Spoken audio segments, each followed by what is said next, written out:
Proverbs says, keep the heart with all diligence, because out of it are the issues of life. We need to keep the heart with all diligence, because when it stops, we stop. The number one killer in the industrialized nations today is heart disease. So what I'd like to look at in this presentation is how you can keep your heart with all diligence, because out of it are the issues of life. What are the issues of life? The Bible says in Leviticus 17:11 that the life of the flesh is in the blood. The blood is life, because the blood contains nutrients, it contains oxygen, it contains water, it brings the white blood cells to the area. It is the life of the flesh. Every part of our body is alive because it's being bathed moment by moment with blood. It takes 1 minute for one drop of blood to go around your whole body. In Australia, we have sheep. We have huge sheep farms, some of them tens of thousands of acres. This is when it's nearing the middle of Australia, the more dry areas. And it's very hard for a farmer to keep an eye on his 10,000 sheep, maybe even more. So what they do is they take the tail off, because if the tail stays on the sheep, then in that moist, hot environment, because that's where the feces come out and get stuck, then blowflies can lay their maggots there and, mess. So they find it's much easier just to take the tail off, and then the air can get into the area. So what they do is they put a little ring at the top of the tail. And it might take a week or two, but the tail eventually falls off. Why does it fall off? Because that little ring stopped the blood. The blood is the life of the flesh. Any area where there is no blood, eventually there will be no life. So when the Bible says, keep the heart with all diligence, this is Proverbs 4:23, because out of it are the issues of life, it's talking about the blood. So there's two things we need to look at here. We need to look at blood, and we need to look at the heart. The heart is the pump that pumps the blood all through the body. And in a previous presentation, I looked at how all the blood capillaries all through the body have a muscular surrounding, so that when that heart pumps, and by the way, the heart is a muscle, when that heart pumps, there's a reverberation all through the body. We also talked about the second heart. Do you remember the second heart? Keep the second heart with all diligence too. It's your calf muscles. So just even up and down, even just like this. And when you just move your foot like this, your second heart. That's why they tell you to do that on the plane, because you're sitting for a long period of time. 15 hours from Australia to here, so that second heart is pumping the venous system back to the heart. So let's have a look at how we can keep the heart with all diligence. It's a muscle, and muscles get strong through use. So number one, we'll look at the heart. The biggest muscle booster is exercise. You will see as we go through our investigation of how to keep the heart with all diligence, that we will be going little by little through the 8 laws, because they are the true remedies. And exercise is the most potent booster of pure air.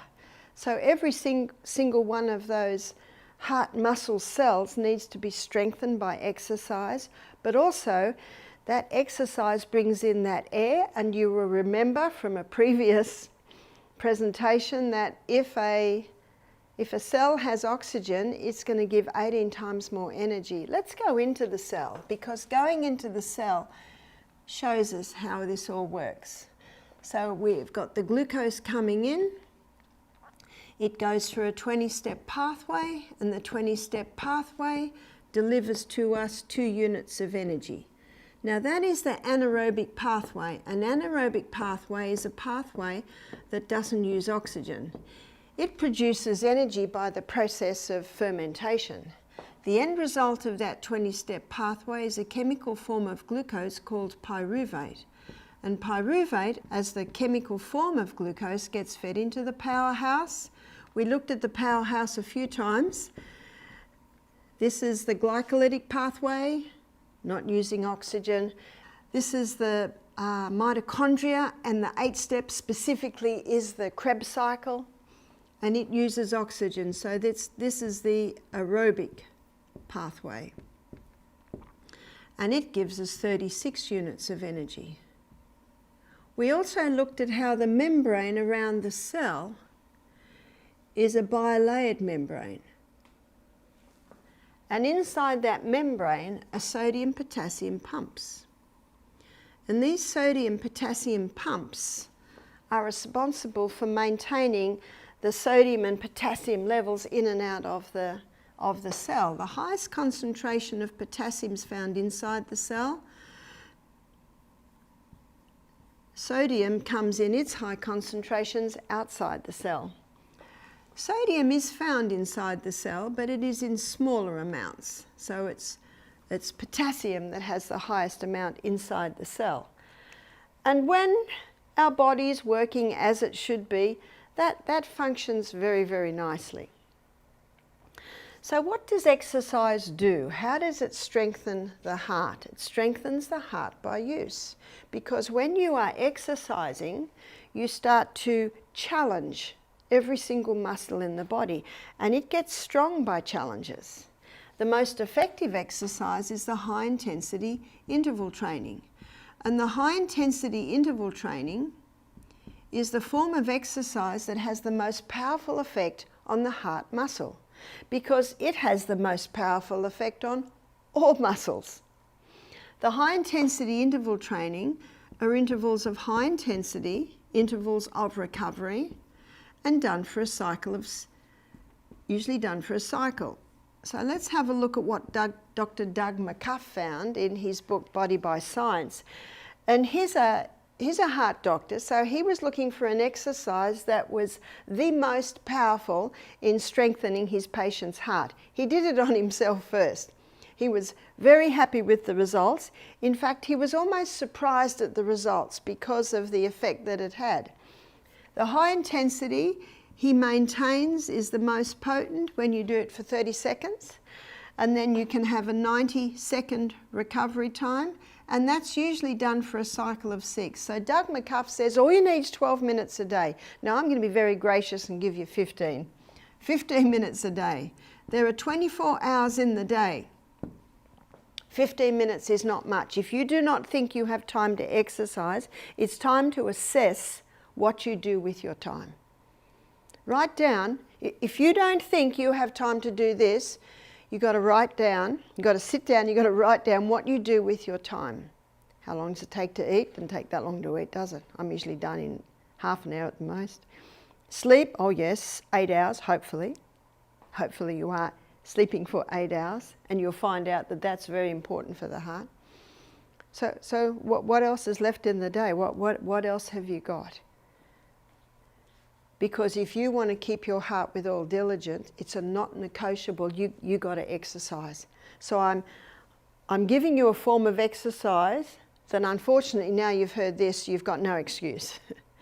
You got to exercise. And remember what Dr. Doug McCuff did this for his heart patients. He wanted a form of exercise that was reachable, that was doable. So what's the high intensity? It can change from person to person. It's actually whatever you can do. What my husband and I do, we run up hills. And when I'm running up the hills and I get to 20 seconds, my body says that'll do. When I get to 25 seconds, my body says this is getting a little bit silly. When I get to 30 seconds, that's when I am breathing very, very deeply. In fact, if I didn't count, I don't think I'd actually get to that. And then recovery time. What's recovery time? Recovery is going a lot slower. So for Michael and I, this is when we walk down the hills. Most of the research for the high intensity interval training has been done on the exercise bike. So if you're on an exercise bike, you go as hard and fast as you can. Please count, remember, 1 and 2 and 3 and 4 and... Count, because you probably won't get to that if you don't. And then when you're in recovery time, then you cycle nice and slow. You're getting your breath back. And you'll know when it's time to go back to the high intensity, because your breath will be once again back to normal and your heart rate will have slowed right down. Then it's time to go again. Now, if you can't get to 30 seconds, that's perfectly fine, because this changes. As you get stronger, as your heart gets stronger, you'll find you'll be able to go a little bit more, but your fitness is actually determined by your recovery time. So note how much high intensity you can handle. Note how much time you take to recover. Write it down, because it will be of great encouragement to you as the weeks and months go by when you see the changes that your body is making. Your heart is getting stronger and stronger and stronger. What if you can't run? Exercise bike. What if you don't have an exercise bike? Please look for one, because if you have ankle, knee or hip problems, it's the best because you're sitting. And if you have a little problem with balance, it's the best because you're holding on. And remember, muscle knows no age. Whether you're 9 or 90, you can have strong muscles. My offsider Amelia, who worked with me for 5 years, she had an app on her phone. She's in her late 30s. Where is she now? She married. So she left us, I don't know, about 18 months ago. It was a very sad day. But we do realise it can't be forever. On her phone she has an app, and she has 2 photographs. And they're both of 80-year-old women. And one 80-year-old woman is hunched over with a walking stick, a bit overweight, hardly able to walk. And the other photograph is of a black American woman, and she's got like a sports bra top on, and then she's just got tracksuit pants on, and you can count her abs. And she's standing there like this. Whoa, they're both 80. And Amelia's question then comes up, you choose. You choose. What if you are the lady that is a little hunched down? Well, the good news is you can change that. You may not change it in a week, and you may not change it in 2 weeks, and you may not even change it dramatically within a few months. But remember, when we looked at the mind, where there's a will, there's a way. If you say you can, you will. And if you say you can't, you won't. We are often our own worst enemy. Just do it. I thank God that He's just given us one day at a time. You know what the Bible says? Take no thought of tomorrow. Concentrate on now. Enjoy now. Love this moment. If you love this moment, I've got some good news. You'll get the best out of that moment. And in a minute, we're going to get another moment. And in a minute, we're going to get another moment. So love this moment. And this moment, I trust, when you hear this, you will make decisions on how you can keep your heart with all diligence. And the high intensity interval training is what will give you the most for your time. It is the best health insurance you can make. The dividends you receive far exceed the effort that you put into it. My son Peter's a tiler, has his own business now. But when he was a young tiler, he had to take a vanity unit out of an old bathroom. It was about the 50s vanity unit, and it had a big chip on the side. As he was getting it out, it slipped and it hit his ankle. And as soon as it hit his ankle, the blood hit the roof. He fell down and he called out to my other son, James, quick. James said, I'm on the phone. Peter said, crisis. Isn't that what you say when you want someone to come quickly? And I tell you that James was on the phone because James didn't get in for a minute or two. And by the time James came in, James told me that the whole of the ceiling was splattered with blood. This beautiful design of little spots all over the ceiling, all over the walls. James immediately, well, Peter had already clamped the spurting blood vessel, bound him up, took him to hospital. They took his pulse. It was 50 beats per minute. The nurse couldn't believe it. Why was Peter's pulse 50 beats per minute? Well, Peter was training for a triathlon. I think Peter was about 23, 24 at the time. He was running up and down the hills behind Brisbane every night. And when you run up and down hills, you're getting that high intensity interval training. It's the most powerful form of exercise there is. The majority of trainers today are training their athletes in the high intensity interval training. It's shorter and yet it's more powerful than any other form of exercise. Peter's heart was so strong now that it was beating at 50 beats per minute. And that's why the blood hit the roof. His heart was so strong that one beat gave so much blood, he didn't have to beat a lot. So you actually determine that, you choose that. And you choose that by how much exercise you do. No, Peter didn't do the triathlon. The doctor stitched up the cut. Aren't we glad for doctors who have the ability to do fine surgery? Surgery has come a long way, and Peter was very thankful for the lignocaine that deadened the area. Absolutely. You know, we appreciate the drugs in the crisis. We appreciate the doctors, the paramedics. In all of these presentations, we're not talking about that. We're talking about how you can keep your body in good working order without having to go to the drugs. Yes, they can save a life, but they all have side effects, so long term can be dangerous. So the type of exercise that is the best heart builder is the high intensity interval training. You might find push-ups, you might find, if you can't do push-ups on the ground, do it on the wall, and after a while come further out, and then eventually you'll be able to go on the floor. Remember, Rome wasn't built in a day. Little by little by little, build your body up. That's why in his book Pace, Dr. Al Sears shows that the meaning of the word pace is progressive acceleration, cardiopulmonary exertion. Progressive, this changes. The fitter you get, the more you will be able to do for the less effort. So the exercise is vital. The high intensity interval training is the one that will do it. But let me take you inside the cell and show you why it is so powerful to strengthen the heart. Earlier in the week we looked at how there's a little bunch of grapes called glycogen stores. This is where you will get the glucose on your morning high intensity interval training, is from your glycogen stores. You see, when the glucose first goes in, it goes through the 20-step pathway to give you energy. Now, if there's more glucose left over, it gets stored like this little bunch of grapes as glycogen. And if there's even more left over, then it gets stored in the fat cells. That's how the process works.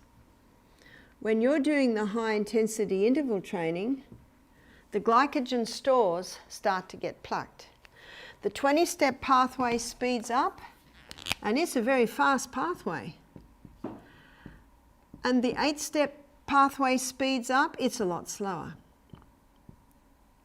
And when you're starting to move, and move very, very fast, both pathways speed up. There's a rate-setting enzyme in there that will always keep the 8 steps slower. And so more pyruvate is being made than can be fed. That can be fed into the little powerhouse. And so the body stores it as lactic acid. When you're in recovery time, slowly walking down the hill, maybe if it's on the rebounder, just the health bounce, or slowly cycling. When you're in recovery time, your liver converts the lactic acid back to pyruvate and feeds it in the powerhouse. That's one of the reasons the high intensity is such a powerful form of exercise. It mops up the lactic acid and it keeps that steady rate even when you are in recovery time. And when the glycogen stores run out, then the fat stores start to be released. So you don't have to eat before you do your exercise. In fact, you're best not eating before your exercise, because if you do, you'll create a little bit of a war between the muscle cells, who are needing the energy to run up the hill, and the stomach, who needs that energy to digest your meal. The only reason you might have trouble on your morning walk is if you're dehydrated, so the water is important. So with exercise, we'll define the high intensity interval training. And I know everyone's going to do it because everyone's got 15 minutes. Water, how much? 8 to 10 glasses a day. Now what that 8 to 10 glasses a day will do is it will keep that issue of life nice and thin, your blood, but it will also help to pump. It makes it a lot easier for the blood to pump. It makes it a lot easier for the heart to pump the blood when it is nice and thin. It's the best blood thinner in the world is water. If you're finding that a little bit much, start early. Always have it by your bed. This is what I do. When I wake up in the morning, a little crystal of salt, and this is the next one, the Celtic salt, and we'll look at why that is so in a minute. A little crystal of Celtic salt, and I have half a glass of water. I go to the bathroom, I have another half glass of water. Then I get dressed. Then because it's my second glass, I have another little bit of salt, and I have half a glass of water. Then I'll pray. Then I'll have another half glass of water. Now I'm up to my third glass. I'm doing my Bible study. I have another little bit of salt. Before every glass, so that can be 8 or 10 times a day, I have that little bit of Celtic salt. Why do I have that little bit of Celtic salt? I have that little bit of Celtic salt because it contains 3 magnesiums. And magnesium is required to get the water into the cell. So when I have that little bit of salt and then that glass of water, that pulls the water inside the cell. And this is the CBD. This is where the body needs that fluid. When people have swollen ankles, swollen legs, it's usually an indication that the water is not getting inside the cell. One lady who had a tendency to swollen legs, she said to me, if I don't drink enough water, my legs swell much more. There are 3 magnesiums in the Celtic salt. You see, seawater has 92 minerals. It's called an isotonic solution because it is the exact same mineral proportion and balance as is found in the blood, in the fluids of the body. In fact, in the war, the Navy used to transfuse with seawater if they were short on blood because the body converts it very quickly to blood. The first crystals formed when the water's evaporated from seawater is sodium chloride. Sodium makes up about 30% of these minerals, and chloride makes up approximately 50%. They're the first crystals formed. So what man does is he scoops up those crystals, bleaches it white, puts aluminium with it so it flows freely. Well, it'll flow very freely if it doesn't have the magnesium, because magnesium is a water-hungry molecule that causes the salt to be moist. So now we have table salt. Table salt is a dangerous salt. The doctor is right. Table salt will cause your blood pressure to rise because table salt is an imbalanced salt. It only has the 2 minerals. These are such harsh minerals. If you were to inject them into the person, they would die. They're such harsh minerals, they kill the taste buds. No wonder people put table salt on everything, even before they taste the food, because these 2 harsh minerals can kill the taste buds. So when we put that little crystal of Celtic salt on our tongue and then have the water, the mucous membranes in the mouth absorb those minerals, and you have the water, and the magnesium pulls the water inside the cell. Something else happens when you pull the water inside the cell. There's a little motor in the membrane around the cell, and when the water rushes through, it stimulates the movement of that little motor, and you get you get a little bit of energy. So when everyone's going outside to have their cigarette or their coffee for a little bit of a lift mid-morning in the office, just have your Celtic salt and your water, and you'll experience that little bit of a lift.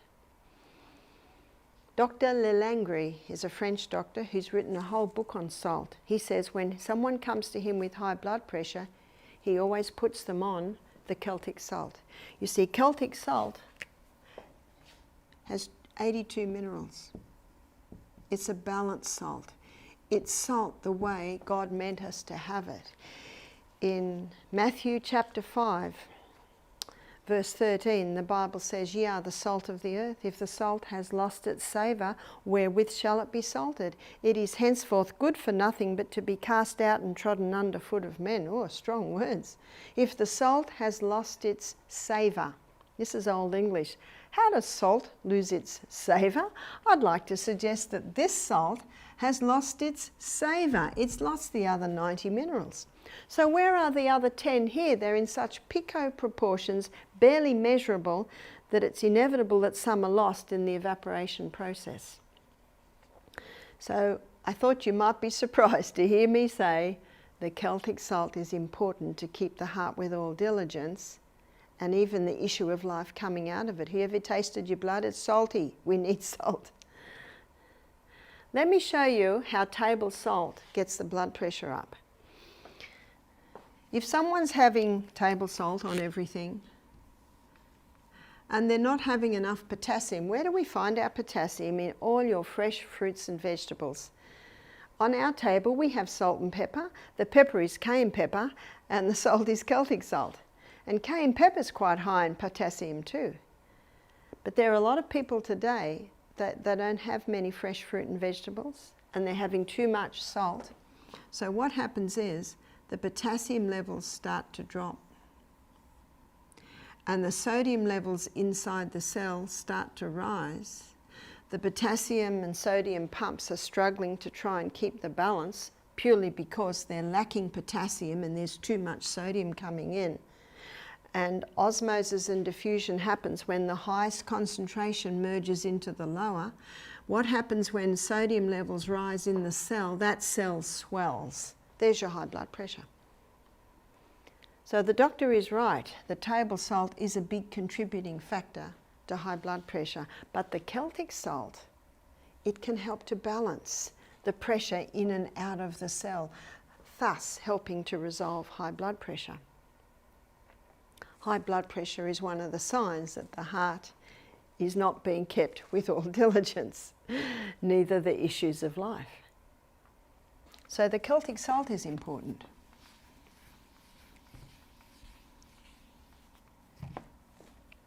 The right food is important.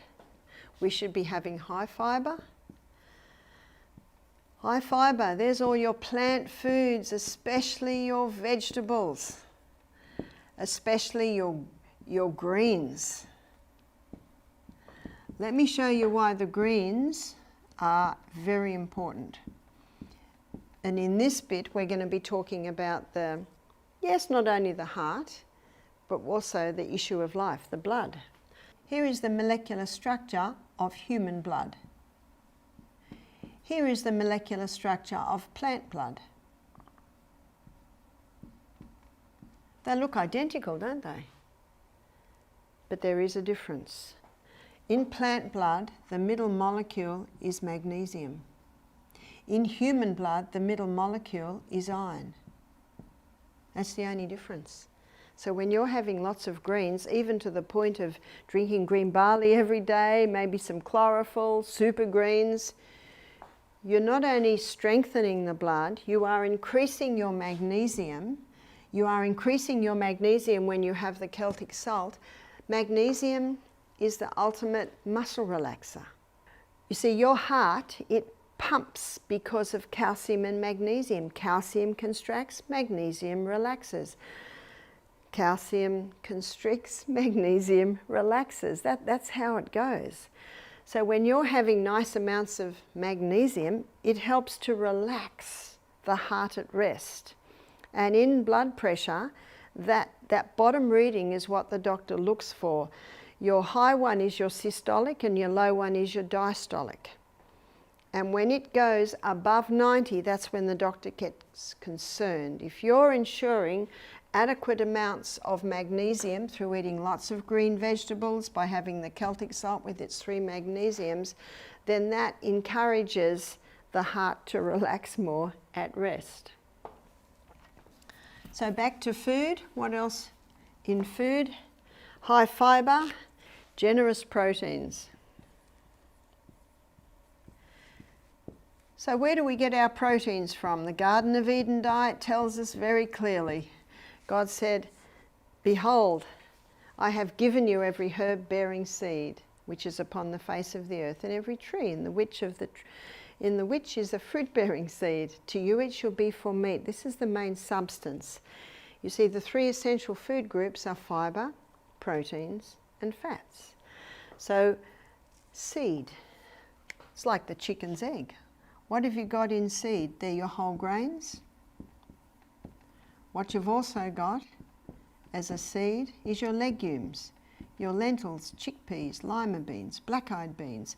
I found that that's the hardest thing most people find to cook. They don't know how to cook it. They don't know what to put in to make it taste fantastic, and food should taste fantastic. And so in the back of my book, Self-Heal by Design, which you can order off Amazon, the recipes I have in the back are all legume recipes.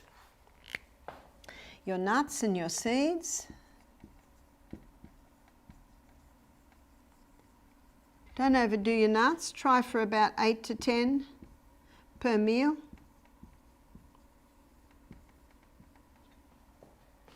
So there's your proteins and healthy fats. What are your healthy fats? They're fats as they come from the hand of the Creator. So there's your nuts and your seeds. And the 2 oils that we suggest come from the flesh of the plant. So they're easy to extract. Not that I extract them, but I have been in places where I've seen how they traditionally have extracted them. This is why these are the 2 fats that have been used since time dots, since really creation. And that is your coconut, depending on where you lived, really, as to what oil you ate, and the olive oil.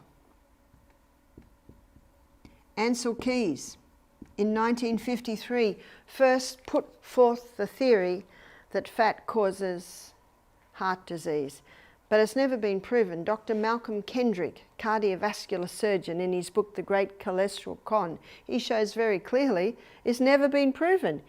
He's got a quote from Ancel Keys where Ancel Keys said, we're sure the proof will come. That's not science. That's not science at all. Science doesn't put a theory forth and wait for the support or research to prove it. No, that makes no sense at all. Dr. Malcolm Kendrick is very scathing of this theory that fat causes heart disease. A lady said to me recently, she said, but I was told that when you eat fat, all the blood cells clump together.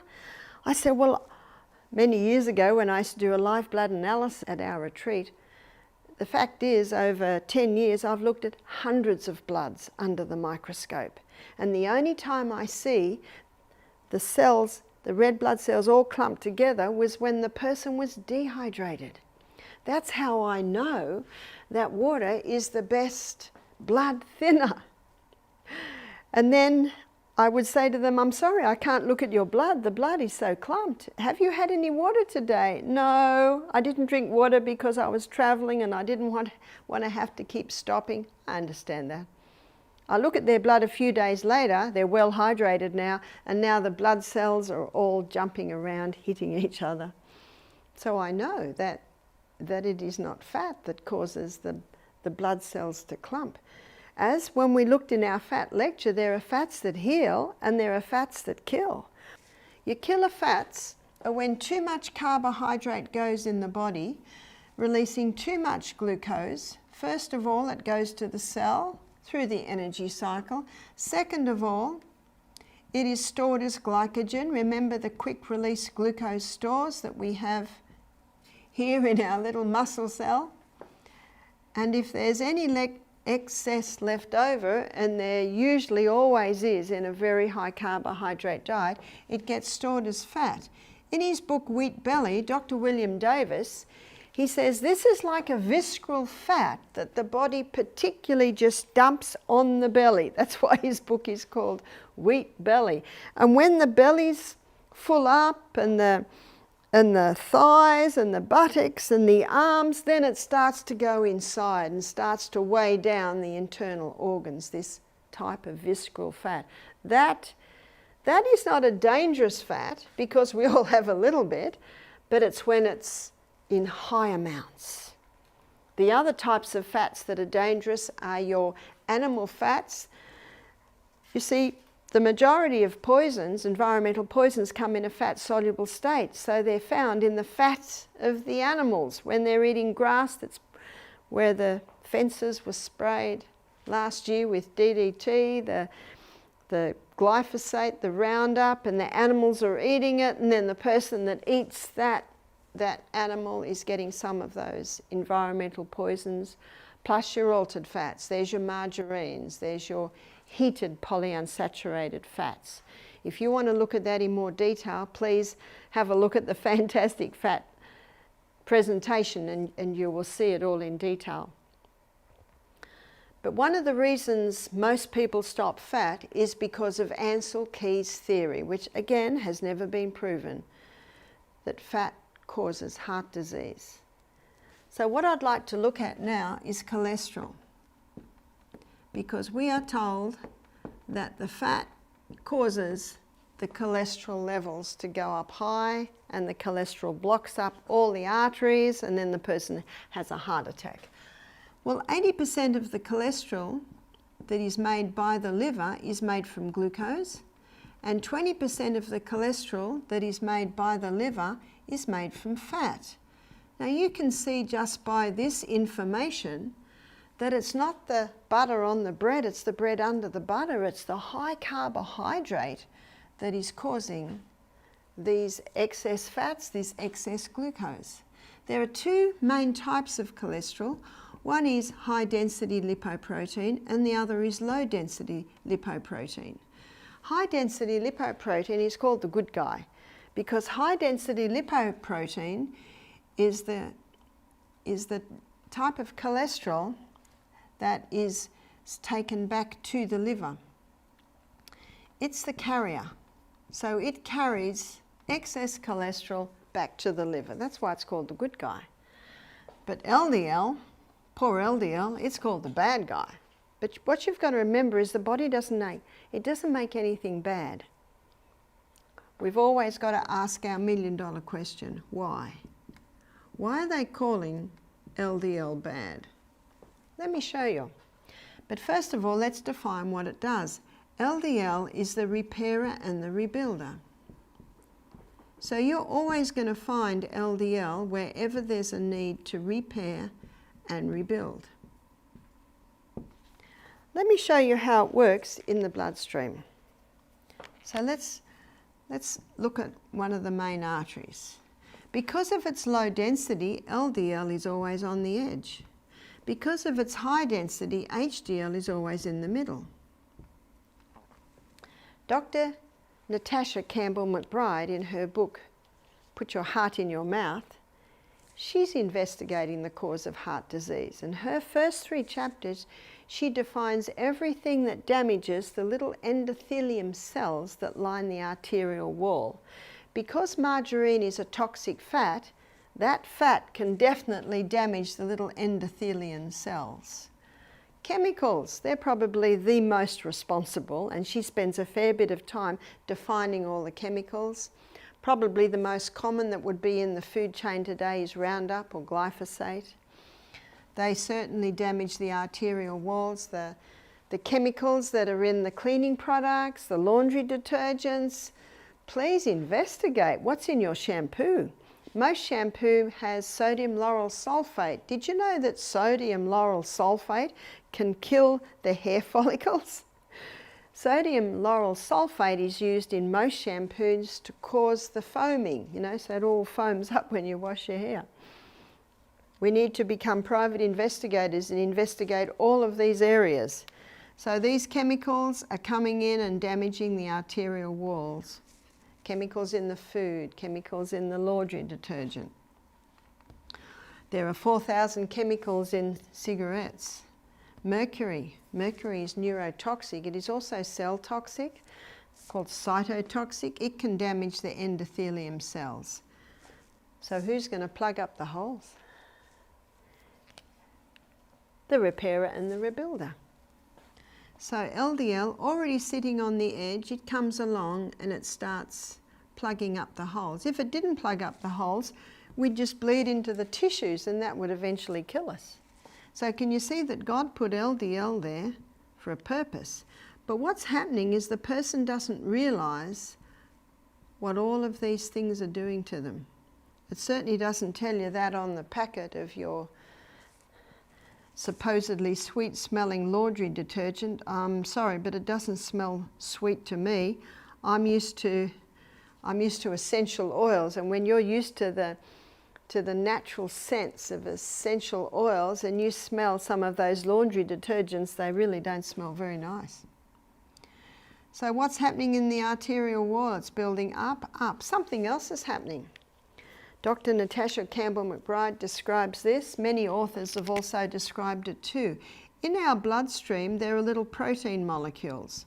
On a high carbohydrate diet, high sugar diet, which unfortunately many Americans and Australians are consuming, there's a lot of excess glucose around.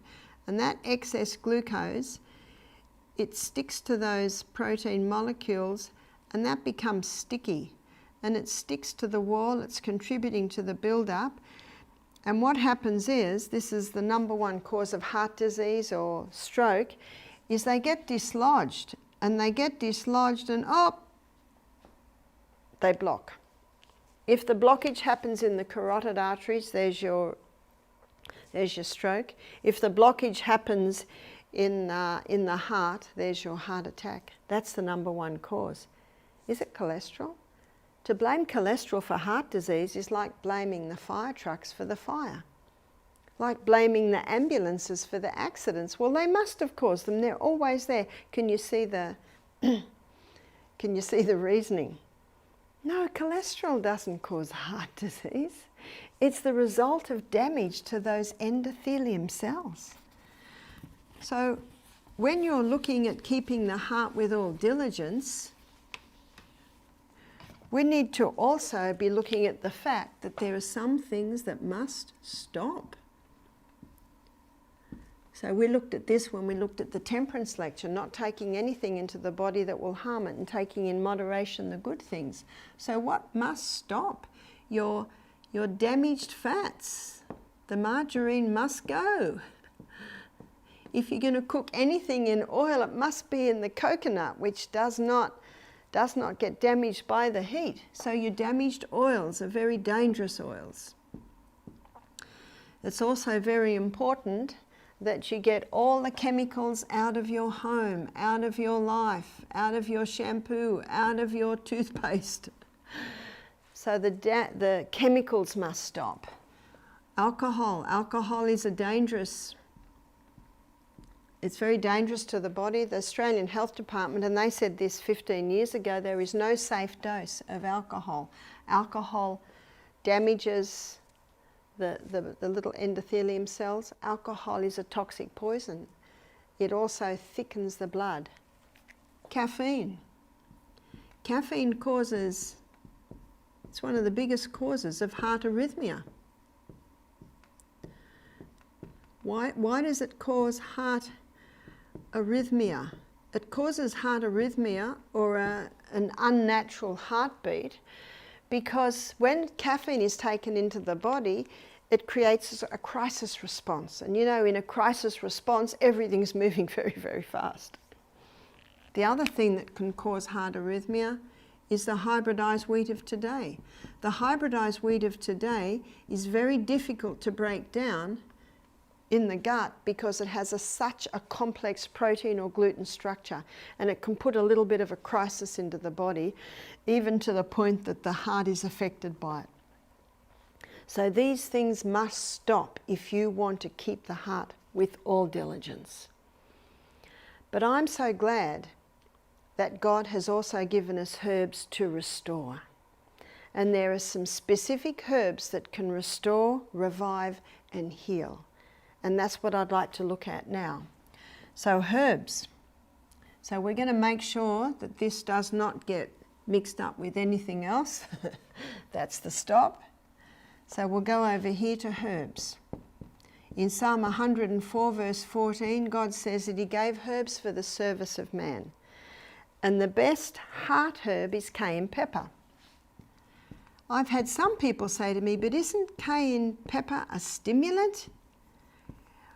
Well, it's different to all other stimulants because it stimulates the blood. And the blood is the life of the flesh. Anything that stimulates blood is going to be good for the body because the blood contains the life. Cayenne pepper does three things. Cayenne pepper thins the blood. It's a powerful blood thinner. We've had some guests come to us who are on aspirin to thin the blood. The research now is showing that aspirin causes brain bleeds, causes stomach bleeds, and it causes eye bleeds. Cayenne pepper does not cause any bleeds. In fact, if cayenne pepper is going through your arteries and your veins and it finds any bleeding, it'll seal the bleeding blood vessel. How come it can thin the blood and yet seal bleeding blood vessels? Well, God said that he gave herbs for the service of man. So the cayenne pepper comes in and says, where would you like me? I'll thin this blood. Oops, I'll seal off that bleeding blood vessel. It's a powerful herb. The book Back to Eden by Jethro Kloss, he devotes half a page to every herb and he devotes 10 pages to cayenne pepper. It's a powerful herb. Cayenne pepper not only thins the blood, it strengthens the arterial walls. So anyone who has had damage from all the things that we talked about that cause the damage, they can be repaired. And cayenne pepper helps to repair that. The third thing that the cayenne pepper does is it opens the capillaries. So you get a more powerful, effective flow of blood through the whole body. That's what cayenne pepper does. How do you take it? You can begin with 1/4 teaspoon in a little water 3 times daily. If you take it with your meals, it'll certainly help your digestion by boosting even more digestive enzymes. 3 times daily. In the book Back to Eden by Jethro Kloss, there's a couple of testimonies from doctors who have used cayenne pepper. One doctor said it's impossible to abuse it, and the other doctor said it will never cause a lesion. It might feel like it's burning. I like to call it a tickle, but it certainly settles down very quickly. We had a lady at one of our recent health retreats, and she saw the importance of ceasing her blood thinners, but she could not handle the cayenne pepper, so she took it in a capsule form. I think it's a pity to take it in a capsule form because when you take it by mouth, every part of the body that it touches is benefiting. But it is an option if a person finds it difficult. The other herb is the hawthorn berry. The hawthorn berry is an English herb. Quite a bit is growing down the bottom part of Australia. You might even find the hawthorn berry growing in cooler parts of the US. But the hawthorn berry strengthens the heart. The hawthorn berry brings the heart back into balance. So if someone does have heart arrhythmia, these things are stopped. These simple lifestyle principles are included or begun in their life. They take the cayenne pepper and the hawthorn berry that can help to restore that heart function. It's a very safe herb. You can even use it in conjunction with other medication. But what I say to people is implement it straight away And as you implement the life, ensuring fresh air, sunshine every day, stop all the things that hurt, early nights, remember, 8 hours. 8 hours sleep a night. You want to keep your heart with all diligence, you have to have 8 hours sleep every night. No, not from midnight to 8 a.m. Ideally 9 to 5. You might go a little earlier or a little later, but try and go no later than 10. 10 is the absolute latest. Because if you go any later, you're missing out on all the amazing things that are happening in your brain, in your body while you sleep. The hawthorn berry can be taken in quite large amounts. I had a man recently said, I'm taking the hawthorn berry, it's not doing anything. He was on 350 milligrams a day. If you want to heal your heart, if you want to strengthen it because it has been weakened or it's not working as well as you'd like it, you can take up to 4,000 milligrams a day. Very safe herb. How do you take it? You can get the berries and you can make a tea. And if you do get the berries and make a tea, it's 2 teaspoons to 1 cup. And because it's a berry, it needs to have a gentle simmer. Simmer for about 10 minutes and then let it cool. Let it cool right down. Right down. So if you want to take the hawthorn berry as an alternative, you would have at least 4 cups a day of that tea.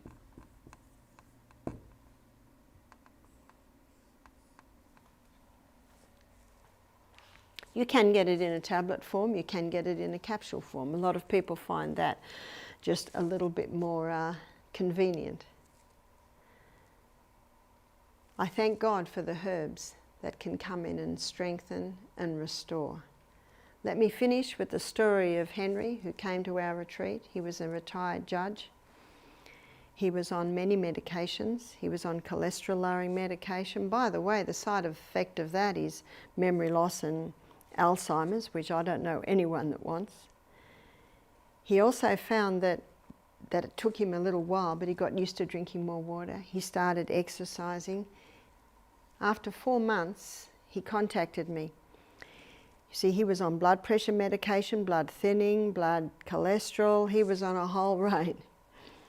He said after 4 months he went back to the doctor. He'd lost 20 kilos in 4 months, so that's 40 pounds.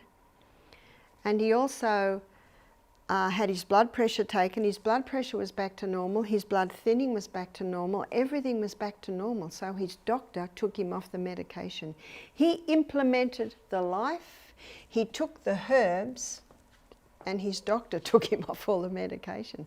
I believe it is our responsibility to prove to our doctor that we can manage this amazing body that God gave us, that we can keep the heart with all diligence, and even the issues of life.